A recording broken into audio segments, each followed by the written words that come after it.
voyageur a rêvé un jour de partir à la découverte de contrées lointaines et méconnues. Des territoires hostiles où il ne croisera aucun touriste. Quel voyageur ne s'est jamais imaginé devenir un jour un véritable explorateur? Alexandre, un jeune blogueur de 31 ans, a tenté l'aventure.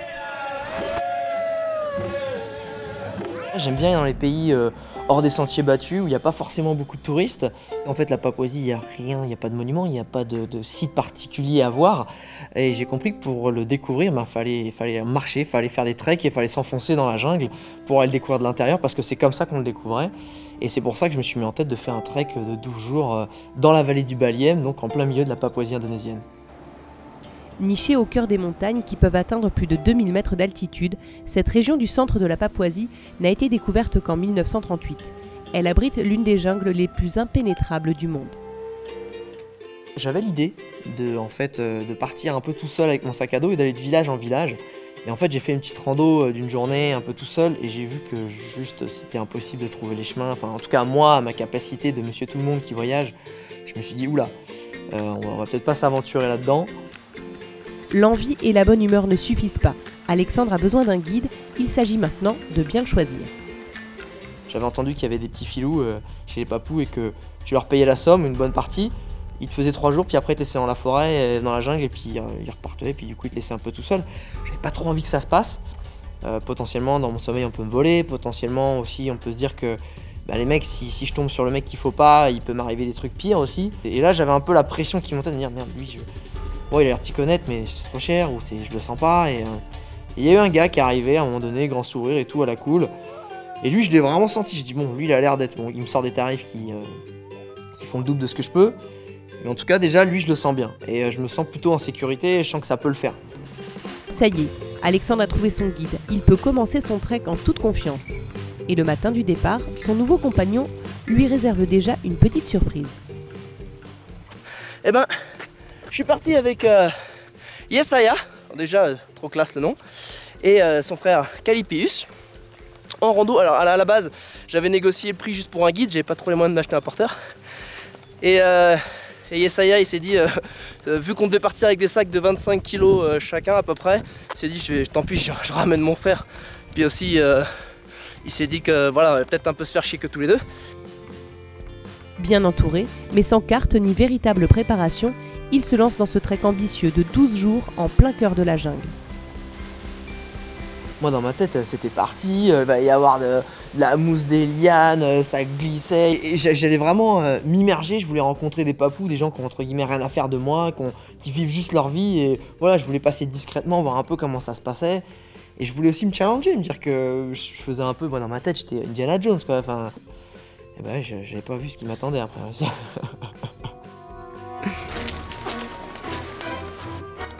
Ça grimpe direct. En fait, la vallée du Baliem, c'est une vallée, c'est des montagnes. Donc, c'est des cols entre 1000 et 3000 mètres d'altitude. C'est la forêt, c'est pas du tout la neige ni rien, il fait chaud. Mais en gros, on fait que monter, descendre, monter, descendre. Il n'y a pas d'escalier, c'est pas des sentiers avec des pierres, ça glisse, c'est de la boue. Je commence à souffrir beaucoup là, j'ai du mal à avancer. Donc, je sens qu'on va se marrer pendant le reste de ce petit trek. Petit détail aussi, auquel on pense pas forcément, les papous ils marchent pieds nus, voilà. Et puis c'est pas du sable super agréable et tout, non, il y a des pierres, il y a des racines. Donc tout de suite j'ai fait, waouh, ok, là j'ai affaire à des gars, c'est du vrai de vrai, maintenant il va falloir suivre. Je dis, attends, je vais lui montrer que derrière ça suit, qu'il peut y aller, que ça me dérange pas, que je suis en bonne condition. Donc voilà, je marche bien vite aussi derrière, et je disais, ouais, tu vois, finalement c'est pas si dur, j'y arrive bien.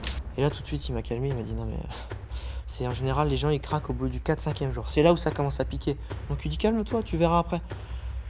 Moi j'ai compris qu'effectivement il n'avait pas tort. En fait.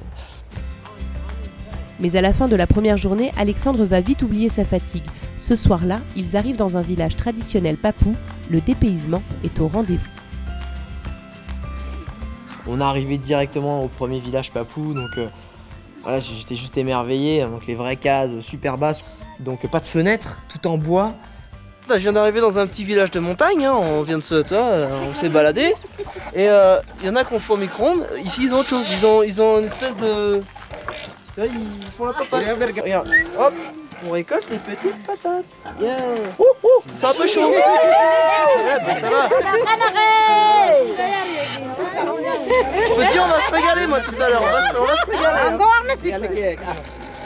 Immersion totale dès le premier jour, mais voilà, le moral était là, c'était super dépaysant, j'étais en plein dedans, donc super, je me suis dit ça démarre bien, quoi.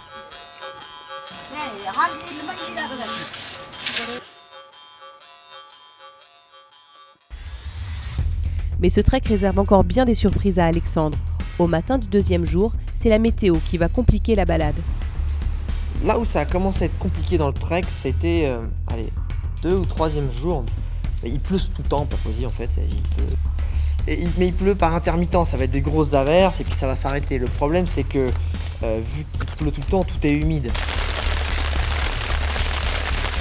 C'est ça les joies du trekking en Papouasie. Grosse averse tropicale sur le coin de notre bouche. Donc on s'est mis le terre-pâle au-dessus de notre tête et puis on attend, hein. On attend les gars, on attend que ça se passe parce que là, moi ça va, j'ai un truc, mais eux ils sont trempés jusqu'aux os, ils disent rien. Non, les mecs c'est des fous, ils sont pas humains, ils sont pas fous mec, ils sont au-dessus. Et surtout en fait c'était boueux. Donc là j'ai tout de suite dit au revoir à mes chaussures parce que je suis parti en basket, hein, en petite basket. Je me suis pas dit je vais prendre des grosses chaussures de marche. J'étais dans un long voyage donc j'allais pas prendre des grosses chaussures. J'étais les pieds dans la boue, ça montait des fois jusqu'à mi-tibia. En fait ce qui était dur c'est tout de suite je m'en suis rendu compte que il suffit pas de marcher, voilà, on marche, on y va, physiquement, ça monte, ça descend. C'est qu'en fait, on est toujours à moitié en train de glisser parce que on est sur une branche qui va glisser, la boue, ça glisse sur un rocher, on s'enfonce, et quand ça descend sur, c'est des marches entre des cailloux, de la boue, c'est super fatigant en fait. En permanence, il faut être vraiment concentré si on veut pas se rétamer et se faire mal aussi, au-delà de se salir et se faire mal. Donc là, j'ai commencé à prendre un peu la pression les 2-3 premiers jours. Des conditions difficiles, un chemin périlleux, Alexandre perd un peu de son bel optimisme, d'autant plus que son corps commence à donner des signes de faiblesse.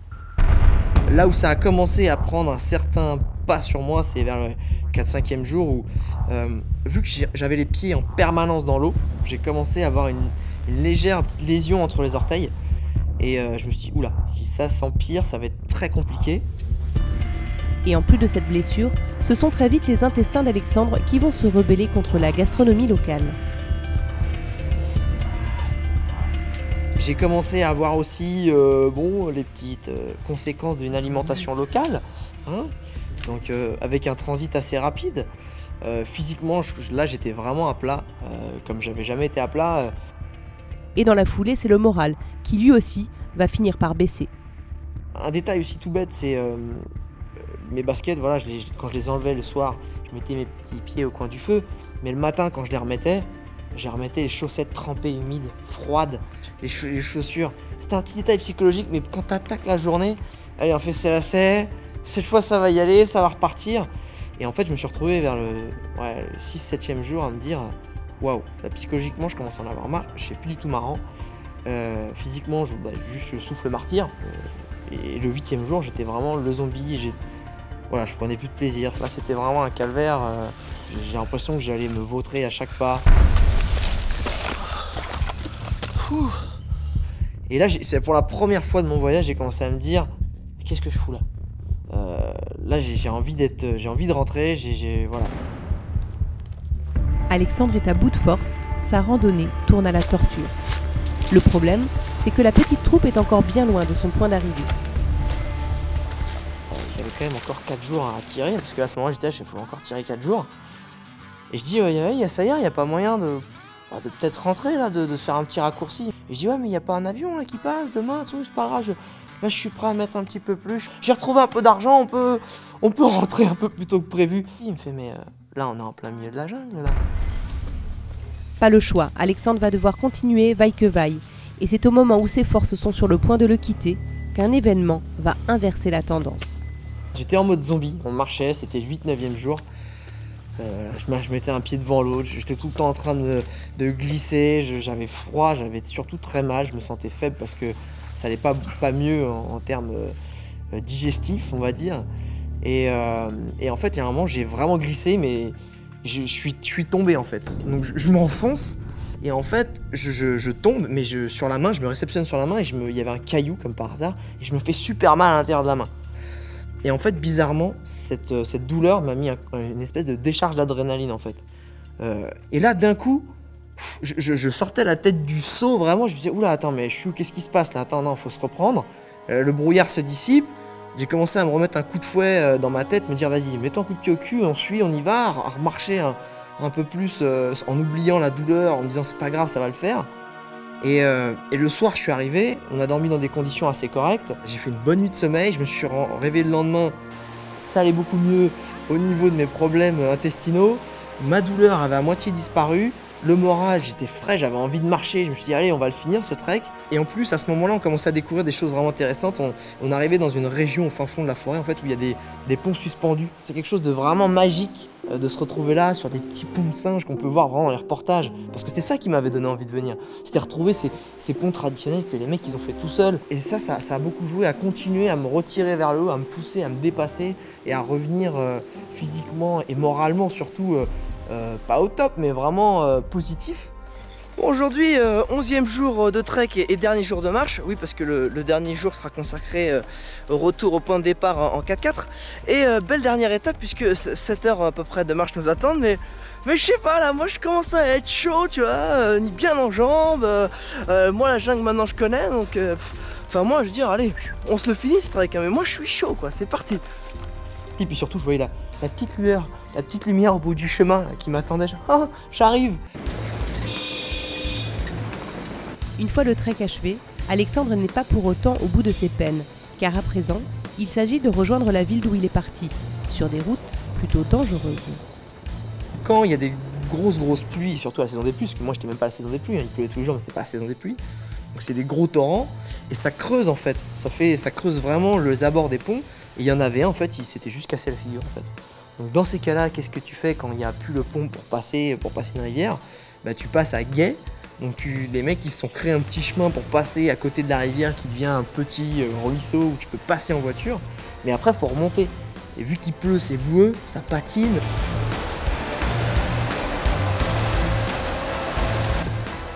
Et à un moment, notre pick-up, il a mis 7 tentatives à monter une côte, à faire fumer, genre il appuie à fond sur l'accélérateur, et les roues, ils allaient tellement vite et sur les caillasses que ça faisait fumer les pneus. Attends, le signal, il crève. Moi, j'ai envie de rentrer là. C'est marrant, on est cool, mais moi, j'aimerais bien rentrer un petit peu là. Voilà, il est trop chaud, voilà, c'était bien. Moi, j'ai fini mon trek, on peut y aller. Et le truc, c'était interminable. Grâce à l'aide des villageois et avec une bonne dose de patience, Alexandre achève son incroyable périple. Émotionnellement, en fait, ça a été intense ce trek parce que t'es très vite super haut émotionnellement, t'étais au comble de la joie et là, 1 heure après, t'es juste au fin fond de la tristesse parce que tu dis oh, s'il vous plaît. Là, j'ai pris vraiment une grosse claque physique et mentale et je pense que ça fait du bien des fois. Surtout quand ça se termine bien.